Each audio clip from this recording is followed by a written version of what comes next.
Heading to Chicago. It's time for the 2026 National.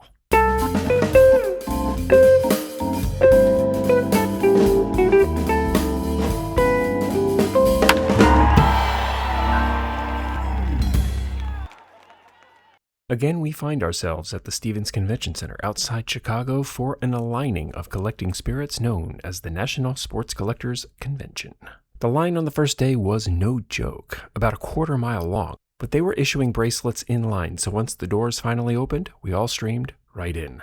The lobby was a bustling beehive of collecting energy, and then I walked into the main showroom awash in baseball card heaven. Day one, doors open, and it was vast and packed in all the best ways.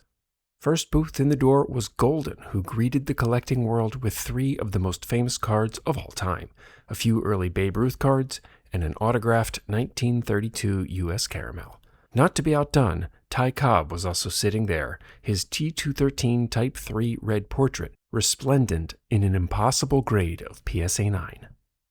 Early on, I spotted a playing days card of Grover Cleveland Alexander, but he was wearing a later Cubs uniform, so for $300, I let this one go. I have 3 T207 brownbacks left in my team set, 2 of which are rare broadleaf backs, so I am eagle-eyed for those cards in any condition at this show. I found 2 small stacks, but no Phillies to be found. The same dealer had some Cracker Jacks laying about, and I've got my eye out for them too, but again, no Phils. I came to the National this year with the intention to complete a 1958 top set for charity.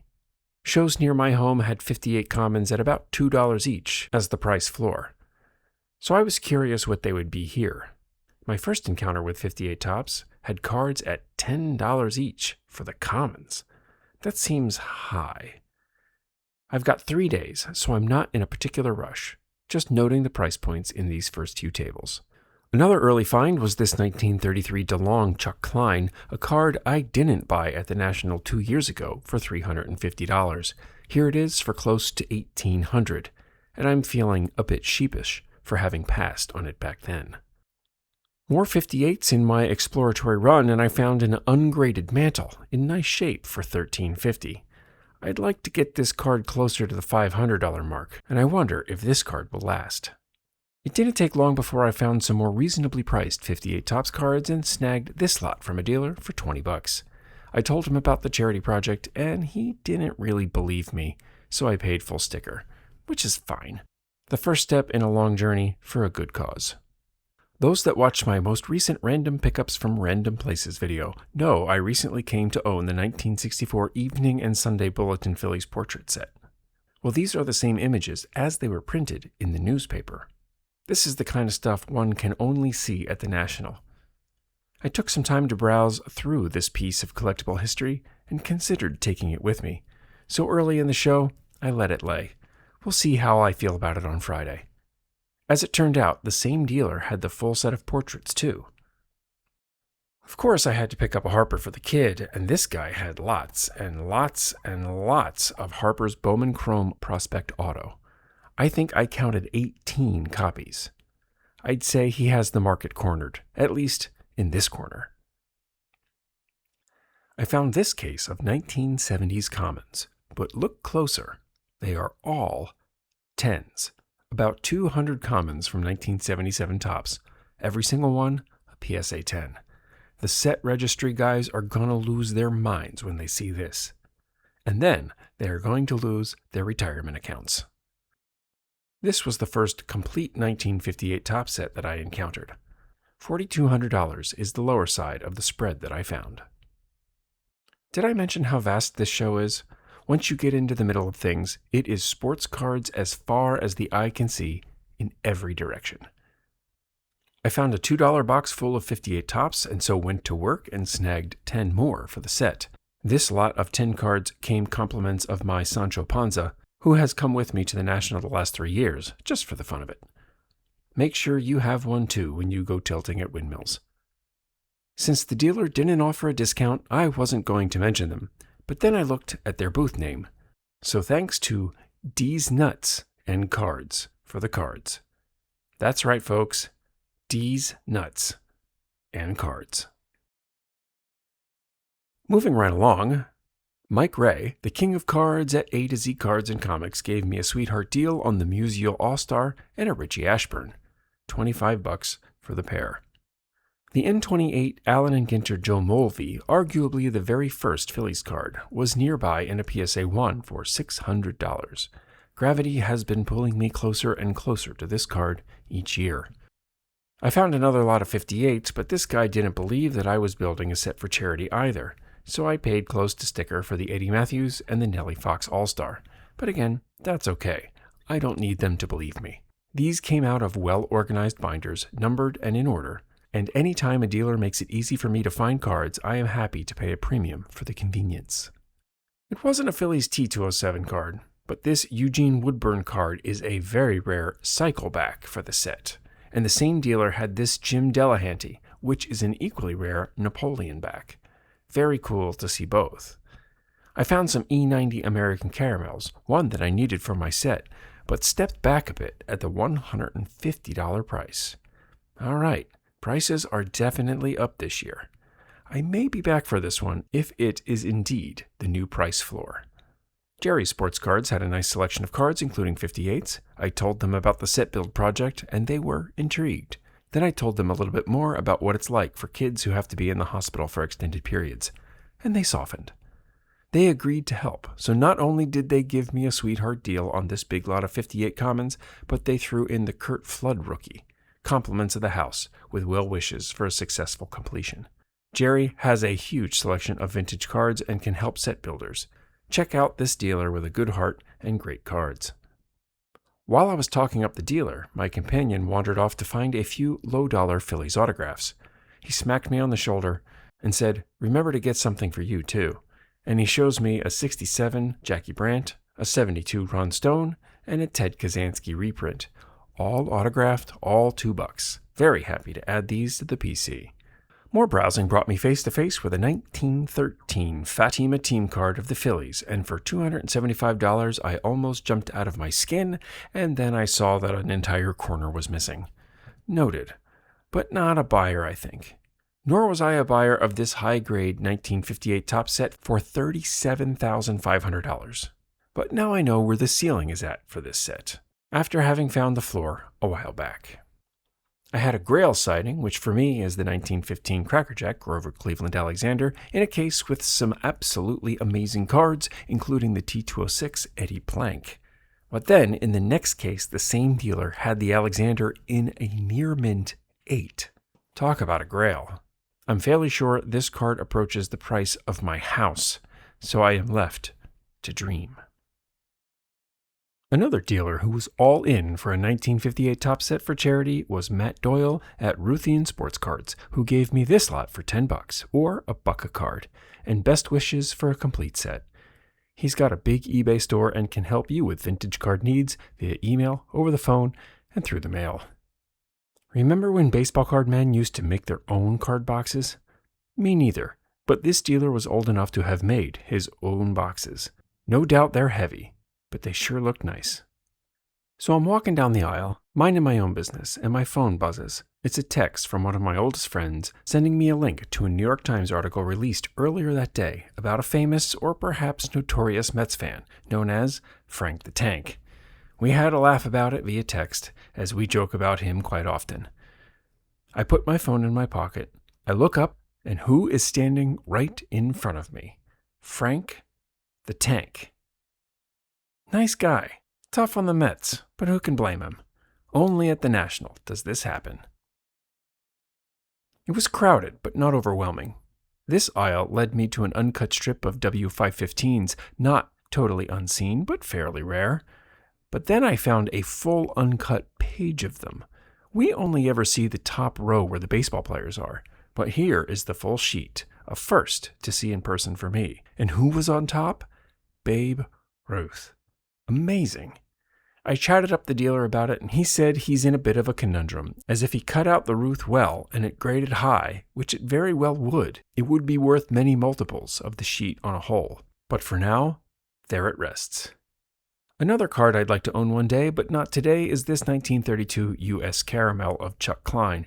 This is from the year Klein won the Triple Crown. $200 and I buy it. $300 and I think long and hard. $400, and I'm wandering away. Day 1 lived up to every one of my expectations. I grabbed a little dinner, took stock of the day's list, content in the entirety. Day 2 began in a line longer than Day 1's line, nearly half a mile long. But once they opened the gates, we all went right in, and we were on the show floor 11 minutes past opening. My 58 top set build list was reconciled with the many emails I received and pledges to send cards, and of course, I was still on the lookout for some early Phillies cards too.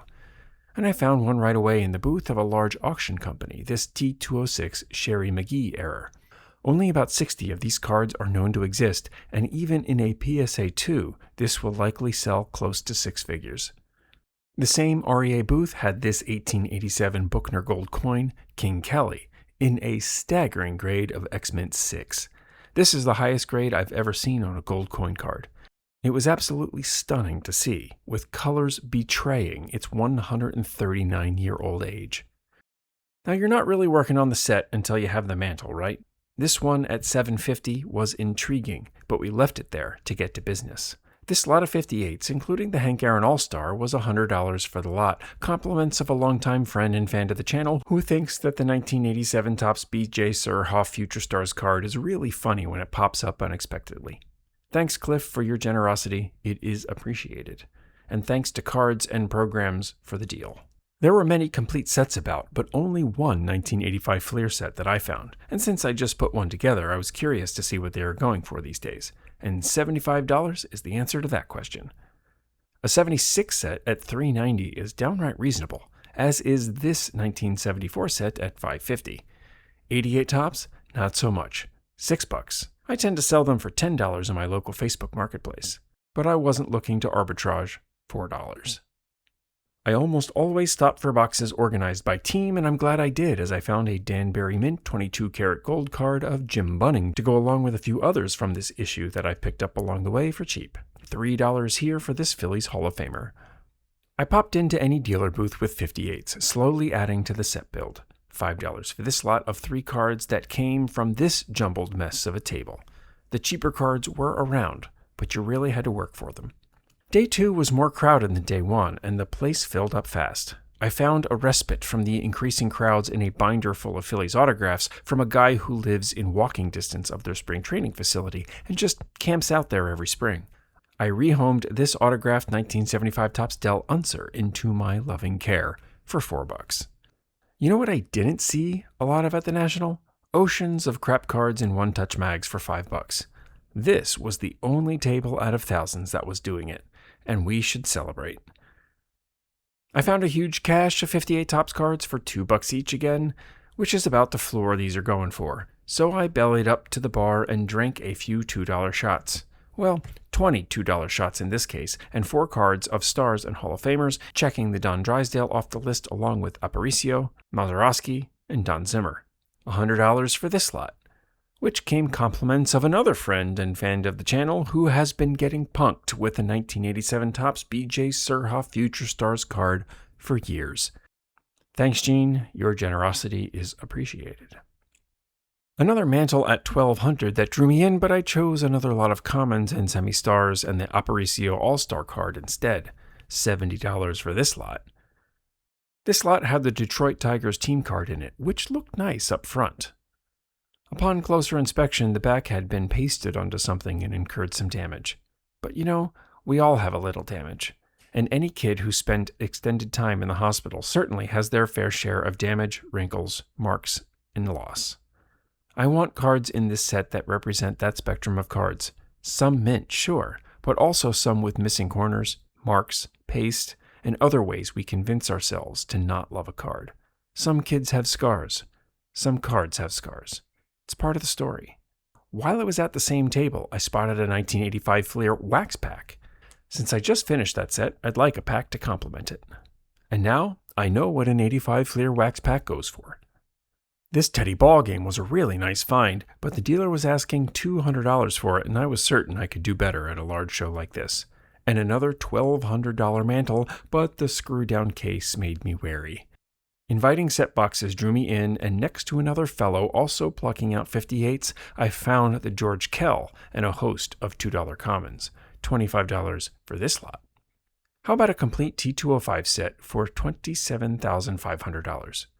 I mean, I want this. I really want this. But $27,000 is so many mortgage payments. Other unique highlights you only ever see at the National include an entire case of 52 Topps high numbers, the rarest of the rare, delicacy among delicacies, sitting there, just waiting for you.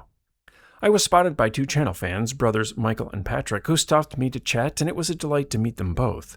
They had seen my recent video and chose to donate $20 to the 1958 set build, which I immediately put to work with this lot of cards. Michael and Patrick, wonderful to meet you, and thanks for your generosity. I had been at the National for a day and a half, and I had yet to pick up any Harpers for the kid. There was a dealer with player boxes, and Harper was accounted for, so we splurged. 16 Harpers in this case. My father, Mark, has accompanied me every year to the National to serve as Sancho Panza to this Don Quixote, and he likes to buy Harpers for the kid too, so I let him take the dub in this case. The kid has a ton of Harper Phillies cards, but only a handful of the earlier Nationals cards, so most of this lot were to help fill in the Topps and Bowman runs from 2013 to 2018. Asking to see some Redmans, hoping for an Ashburn, out popped an Ashburn, tag attached, $29. Authentic minimum size not met? Yeah, I don't care about that. I'll break this out of the slab anyway. But also, there was absolutely no daylight between the edges of the card and the SGC black backer. None. So if this card is too small, then their backer is too large. I ran into another channel fan, Brendan and his Sancho Panza, who had a 3-card donation to the 58 Topps set build. Great to meet you, and thanks for your generosity. Shortly thereafter, as I was still arranging the recent donation into my bag, I was alerted to the presence of a 58 Willie Mays. These had all been really expensive so far, $300 and above, but here was a nice example, $135. Wow, that's the best price I'd yet seen. I wonder if he'd do $100 for it? One way to find out. I offered a hundo and a shout out on the channel for a good cause. The dealer agreed with a smile. Thanks to Floyd at Let's Play Ball for the discount. Check out his eBay store for some great cards. A little while later, and I'm chatting with a dealer I knew well about baseball nonsense, and this guy walks up with a Redman Robin Roberts and asks the dealer if he's buying. He didn't really want it, and was doing his polite best to dance around that fact. The guy said, "I'll take $20 for it. You won't even give me $20 for it?" The dealer looks up at me, like an owner giving permission to his dog to eat the snack. So I said, "I'll give you $20 for it." "You will?" "Sure, here." I take out a 20 and I give it to him. The guy lights up, happy that he got his price. The dealer looked at me and winked. A 3-way deal where everyone got what they wanted. I'll probably crack this one too. What's the cost of grading these days? $80? I spent a good amount of time at Stan's vintage cards because his selection is vast, his prices are fair, and he's a good guy to boot. I started with the albums and got a ton of commons off the list, getting me even closer to the set completion. But you know what they say, you're not really working on the set until you have the mantle. Well, thanks to so many generous donations received since I went public with this product, I got the mantle. And the Hank Aaron too. But, holy crap, I got the mantle! This was a true collective effort. This card was ungraded, which I wanted, nicely centered, which I wanted, and reasonably priced, which was important. It took a while to price things out, but I got more than 80 high-grade commons, semi-stars, and team cards along with the Hank Aaron, Don Larson, Gil Hodges, and the Mick for $1,550. I could not have done this without your help. So many of you have sent donations large and small that got me over the hump of this set build. Thank you, truly. But now I've got the mantle! So I am officially working on the 1958 Topps set. Let's go! We stopped only briefly to snag all the Phillies out of the 2026 Topps Series 2 bin, 9 cards for $1, and briefer still for me to almost buy this 76 Topps set for $300, and even less time for this autographed 1987 Topps Canseco for $50, which was still $100 less than I saw the card for alone at the last show. If you saw the last video, you know what I'm talking about, and wow, buying a Mickey mantle really gets you excited. I took a breath, and this just kind of fell into place. Shortly thereafter, I found the two Ted Williams cards and I offered $200 for the pair, but was scoffed at.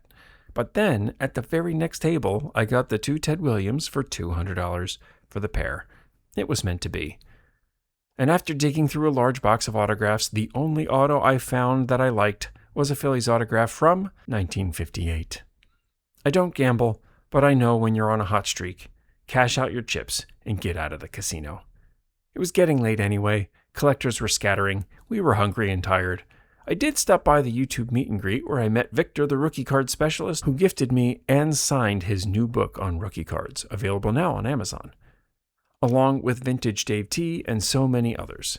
It was great to finally meet many of you in person, and a special shout out to Mike O, who acquired my Grail, and even let me hold it. But that's his story to tell. One more day to go. How could this get better? Day 1, the line was a 1/4 mile long. Day 2, the line was a 1/2 mile long. Day 3, and the line was darn near a mile. Once they opened the doors, it moved right along, but that was still a very long walk. We got through the doors 15 minutes past the hour and started the day upstairs this time. Last year, this room was a nightmare, and I had heard rumors through other channels that this had perhaps been addressed and there would be more space. It has been determined that this was a lie. The aisles were still far too narrow, the booths had practically no access, and all the roller cases full of tippy-nippy prisms numbered to 5 were a hindrance to all, including my shins. But I'm glad we suffered through it, as we were able to jump right back into the set completion bandwagon, with a Frank Robinson. I had seen probably 20 of these cards for $100 and above, but this was the first one we saw for under the century mark. Sancho Panza wanted a crack at the not-so-subtle art of baseball card negotiation, so I let him take the lead. The dealers at Hometown Sports Fans relented and gave us the Robinson for $20 with good wishes for a successful completion and auction. And despite more jostling by backpacks and zombies staring at their phones, we found another lot of cards, all in a discount bin that included the Frank Robinson All-Star, another lot given in donation by Sancho Panza. We found 2 more cards, the Nuxall and the Burdett, but they were fairly high grade and high priced from there. We were ready to pass on these 2 cards at $27, but then I got a tap on the shoulder. "Hey, Phillies guy!" It was a channel fan named Brent, who wanted to donate to the cause. So he pulled out $20, and we negotiated the 2 cards down to that price. And so these 2 cards came by way of a serendipitous meeting. Thanks for your generosity, Brent, and thanks to Kyle Ertl for the break on the crispy mint cards. Another great find in the far too crowded upstairs was a stash of E121 American Caramel cards from 1921. I hadn't been successful thus far in finding pre-war Phillies, but this stash gave unto me the tough manager card of Bill Donovan. He managed the Phillies for the 1921 season, but was also an ace pitcher in his day, leading the American League in wins in 1901. Very happy to have dealt with the seething crowds in the upstairs room, but I had my shins bashed by Zion cases one too many times, and we escaped back down to the main room, where I found an entire case of Venezuelan cards, which you never see at places that aren't the National. We had been through most of the tables the past 2 days, so we knew what we wanted to target, and even better, where. First up was a 58 Mickey Mantle All-Star. We saw this card everywhere, from $150 all the way up to $8,000 in a PSA 8. I went to the table who had the card at $150. It was a perfectly serviceable card, ungraded and well-loved. We found a few more commons and made a deal for the Mantle All-Star at $125, another big card to scratch off the list. I hadn't been to the back corner yet, or the industry quadrant, so off we went and got sidetracked by a box of cheap autos. Great sign, by the way. I had to wait a while as this guy's rear end was right where my head needed to be to check out the box. There was a number of curious odors wafting about, and I didn't want to risk anything, so I waited him out, and eventually got to rummage through the bin where I found this autographed postcard of Jim Greengrass. Greengrass played parts of 2 seasons with the Phillies in 1955 and 56. For $4, this will be a nice addition to my 55 team set. But that's post-war. I was becoming frustrated with the lack of T207 brownback cards. I had yet to find any of the three on my list, but I did see a 1958 Hires root beer card of Stan Lopata. There was a bunch of them from 58, and these are as rare as cards can be, which explains the astronomical asking price. By midday, it was oppressively crowded. I found some team bins and began to look for some fills when a gigantic hulk sidled up next to me. He had an inch of hair protruding from his arms, and every time he moved, his arm hair brushed up against me like a Brillo pad cleaning cast iron. It was not a pleasant feeling. But it was so crowded there was nowhere else for either of us to stand. So we just left. Making our way to the exits, we went through the industry booths, only to get screamed at. Let's go, I need a countdown. You ready to count it down with me? Here, let's go, count it down. Here we go. It's gonna pop up. 7, 6, 5, 4, 3, 2, 1. I lasted about 10 seconds. Whatever they were counting down to, I didn't stay to find out. It was loud. It was crowded. It was nearing the end of 3 days of jostling around the Stevens Convention Center. This weary collector was ready to call it a show. But on the way out, I stopped to pay homage to Mr. Wagner and friends with a slight genuflect and a photo for the gram. We headed for the door. But me being me, I couldn't keep my head out of the cases, and I spotted a 58 Brooks Robinson. It was graded, but even still, it was the least expensive Brooks I'd seen at the show. So I stopped. I checked the budget. I double-checked the budget. Can I squeeze out one more deal? I chatted up the dealer, and I told him the whole story, and I threw myself at the mercy of the court, and ended up leaving with the Brooks Robinson and the Yankees team card and the Mini Minoso, all for $100. With these 3 cards, we got to within 7 cards of a complete 1958 top set, including cards purchased with donated funds and cards pledged and in the mail. With your help, I am certain we can get this set complete. I didn't pick up much for myself this year. This year's National was about others, and using cards to make their lives a little bit better. I left tired and worn, but lifted in spirit. In the coming weeks, I will detail more the many generous donors to the project. For now, all I can say is, thank you.